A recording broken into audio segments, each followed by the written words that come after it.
அவர்கள் ஆண்டவருடைய சமூகத்தில் அவர்கள் ஜெபித்தார்கள், கூக்குரலிட்டார்கள், அபயமிட்டார்கள். அந்த அபயத்தை கேட்டு கர்த்தர் அவர்கள் மீது இறங்கி எங்கோ போன மோசையை அவரிடத்தில் அனுப்பி வனாந்திரத்திலே அற்புதங்களையும் அதிசயங்களையும் செய்து வந்த பொழுதிலும் ஒவ்வொரு நாளும் ஆண்டவரை பரீட்சை பார்த்தார்.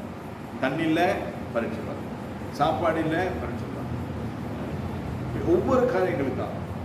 ஆனாலும் ஆண்டவர் அவர்களை கிருபையாய் நடத்தி வந்தார்.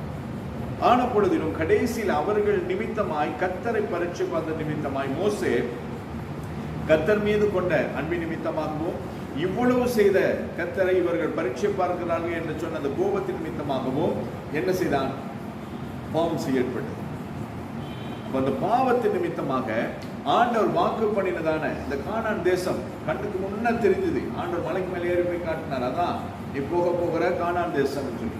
ஆனா உள்ள போக முடியும். மோசஸ் கந்து